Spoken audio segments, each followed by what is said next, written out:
Hello' everyone, মই নিহাৰিকা আপোনালোকক পুনৰবাৰ মোৰ আন এটি ভিডিঅ'লৈ সকলোকে স্বাগতম জনাইছোঁ। আজি মই আপোনালোকক লৈ গৈ আছোঁ বগীবিল ব্ৰিজলৈ। ভাবিলোঁ বগীবিল ব্ৰিজখনকে এবাৰ এক্সপ্ল'ৰ কৰি আপোনালোকক দেখাই দিওঁ। ভিডিঅ'টো শেষলৈকে চাই থাকিব বুলি আশা ৰাখিলোঁ।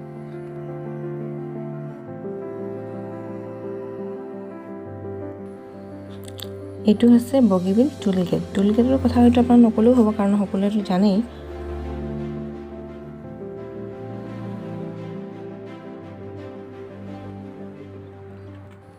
ফাইনেলি আমি আমাৰ ডেষ্টিনেশ্যন পাই গ'লোঁ।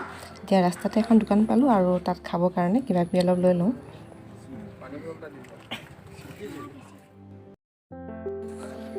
এইখনেই হৈছে ইণ্ডিয়াৰ লংগেষ্ট ৰেল কাম ৰোড ব্ৰিজ। স্বৰ্গীয় অতুল বিহাৰী বাজপেয়ীৰ জন্মদিনৰ উপলক্ষে 2018 চনৰ 25 ডিচেম্বৰ তাৰিখে এই দলংখন উদ্বোধন কৰা হৈছিল। মানে আমি গৈছিলোঁ বেলেগ এফালে আৰু আহি গ'লোঁ বেলেগ এফালে। মানে গৈছিলোঁ আমি জগন্নাথ মন্দিৰ দেখাম বুলি আপোনালোকক, কিন্তু বন্ধ হৈ আছে ক'ভিড প্ৰট'কলৰ কাৰণে। ছানডে কাৰণে বন্ধ আছে যদি নাজানো, বন্ধ হৈ আছে। গতিকে আমি ঘৰৰ পৰা ওলাই আহিলোঁ। যেতিয়া মই ভাবিলোঁ ওলাই আহিলোঁ, যেতিয়া এদিনে ওলাব বন্ধ আছিলে, আকৌ ভাবিলোঁ ঘৰলৈনো কি উভতি যাম, বলক বেলেগ এফালে যাওঁ বুলি। তো এতিয়া আহি পাই গ'লোঁ বগীবিল। ভাবিলোঁ বগীবিল দলংখনকে অকণ এক্সপ্ল'ৰ কৰি দিওঁ, চাই লওক। এইখনে হৈছে বগীবিল দলং। এইটো হৈছে লিফ্ট, আৰু এইটো নতুনকৈ বনাইছে, কাৰণ বনাই আছে, হোৱা নাই এতিয়ালৈকে। এই লিফ্টটোৰ জৰিয়তে তাৰমানে যদি দলঙত কিবা বিজুতি ঘটিছে, এই লিফ্টটো দি গৈ পেলাই তেওঁলোকে মানে দলংখন চাব পাৰিব আৰু ক'ত কি হৈছে।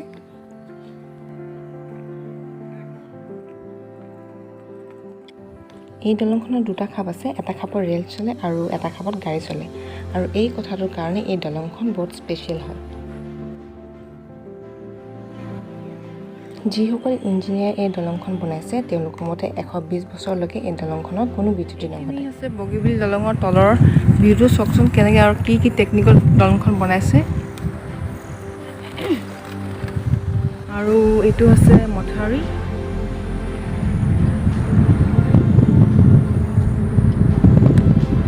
মথাউৰিটো উঠিবৰ কাৰণে এনেকৈ চিৰি দি আছে, চিৰি দি উঠিব পাৰে। মাস্কখনো আছে লগত, কিন্তু মই মাস্কখন খুলি দিছোঁ যিহেতু ইয়াত কোনো নাই আৰু বহুত ঠাণ্ডা পৰিৱেশ। পানীৰ সুৰটো ইমান ধুনীয়া বৈ আছে, মানে সুৰটো বহুত স্পীডত বৈ আছে দেই। ভাৰতৰ 5খন আটাইতকৈ দীঘল দলঙৰ ভিতৰত আমাৰ এই বগীবিলখন তাৰ ভিতৰতে পৰিছে। এতিয়া মানে আপোনাৰ ধেমাজি, লখিমপুৰ সেই ছাইডৰ মানুহসকলৰ বাবে বহুত সুবিধা হ'ব আৰু আহিবৰ কাৰণে ইয়ালৈ, কাৰণ আগতেতো ধৰক ফেৰীৰ কাৰণে ৰখিব লগা হয়। মানে পানী চানী বাঢ়ি যায়, যেতিয়া পানী কমি যায়, আহিবলৈ তেওঁলোকৰ যথেষ্ট অসুবিধা হয়। এতিয়াতো যথেষ্ট মানে বহুতেই সুবিধা হৈ পৰিছে, বেছি টাইমো নালাগে আহিবলৈ। এতিয়া খুব বেছি 20 মিনিট বা আধা ঘণ্টা লাগে তাৰ পৰা আহিবৰ কাৰণে। বহুত সুবিধা কৰি দিছে দেই, ভাল লাগিছে। আগতে আহিছোঁ, কিন্তু মই এক্সপ্ল'ৰ কৰা নাছিলোঁ, আৰু তেতিয়া মোৰ ইউটিউব চেনেলো নাছিলে। মই ভবা নাছিলোঁ যেনেকৈ মানে এক্সপ্ল'ৰ কৰিম বুলি কোনোবা এদিনাখন।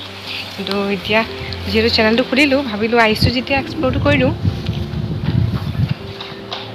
চোৱাচোন ইমান ধুনীয়া। আৰু এইখনেই চাগে যিখন মানে দলং আছে, লগতো মানে ট্ৰেইনো তলেদি অহা যোৱা কৰিব পাৰে। ট্ৰেইন সম্ভৱ যাবই এতিয়া অলপ দেৰি পিছত, যেতিয়া আহিব আপোনালোকক দেখাই দিম। ট্ৰেইনো তলেদি অহা যোৱা কৰিয়ে থাকে। কিন্তু এটা কথা, আমি ওপৰলৈ গৈছিলোঁ ফটো ক্লিক কৰিবৰ কাৰণে। ট্ৰেইনখন যেতিয়া গৈছে ন, ইমান মানে লৰিছে একদম, মানে তাৰপিছতো বহুত দেৰি লাগিলে যেন ভৰিকেইটা লৰি আছে নেকি। বহুত জোকাৰি এটা আহে খালি।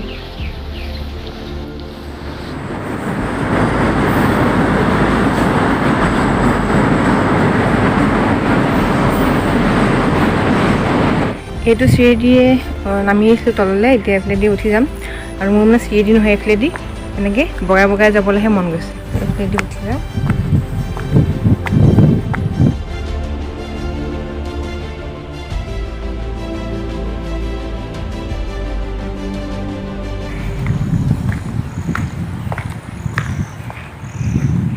সেইটো হৈছে খুঁটা, এইটোৱে সেই খুঁটা। চব কিমান মস্ত খুঁটা। সেই খুঁটাটোৰ নিচিনাই এই দলংখনত মুঠ 42টা খুঁটা আছে।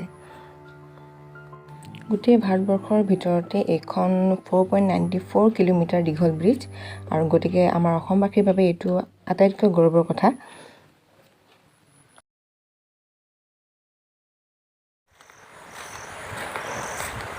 বেছি দূৰ কৰিব নোৱাৰিম, যাব লাগিব সোনকালে। গতিকে ভিডিঅ'টো বৰ বেছি দীঘলীয়া নকৰোঁ, কাৰণ দিনতো মিনিট অকণমান চলি আছে। তথাপিও আমি ওলাই আহিছোঁ ঘৰত থাকি আমনি লগাৰ কাৰণে অলপ দেৰি। এতিয়া চব ইমান ধুনীয়াকৈ অংকন কৰা আছে, ধুনীয়াকৈ কৰিছে। ঋতু মাধৱ বৰা 2020 কৰিছে, দেখিছেনে? ইমান ধুনীয়াকৈ অংকন কৰিছে।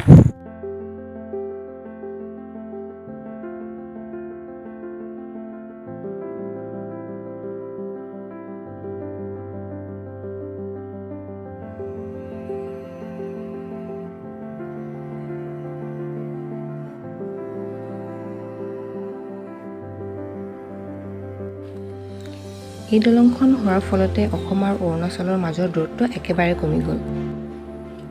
এতিয়া যদি চাইনা আৰু ভাৰতৰ মাজত কিবা কাৰণত যুদ্ধ হয়, তেতিয়া এই দলংখন সেই সময়ত যথেষ্ট সহায় কৰিব। কাৰণ যিবোৰ অস্ত্ৰ শস্ত্ৰৰ সামগ্ৰী আছে, সেই সামগ্ৰীসমূহ এই দলঙৰ জৰিয়তে সোনকালে নিব পৰা যাব অৰুণাচললৈ। এইখন দলং বনাবলৈ প্ৰায় 5,920 কোটি টকাৰ খৰচা হৈছিল। তেতিয়াহ'লে বন্ধুসকল, মোৰ এই ভিডিঅ'টো চাই কেনেকুৱা পালে আপোনালোকে কমেণ্ট বক্সত জনাবলৈ একেবাৰে নাপাহৰিব। যদিহে ভিডিঅ'টো ভাল লাগে তেতিয়াহ'লে এটা লাইক কৰি দিব আৰু শ্বেয়াৰ কৰিব। আৰু যদিহে আপোনালোকে মোৰ চেনেলটিলৈ নতুনকৈ আহিছে, তেতিয়াহ'লে প্লিজ এই চেনেলটো ছাবস্ক্ৰাইব কৰি দিব আৰু কাষত থকা বেল আইকনটো দবাই দিব, যাতে মোৰ ভিডিঅ'ৰ ন'টিফিকেশ্যনসমূহ পাই থাকে।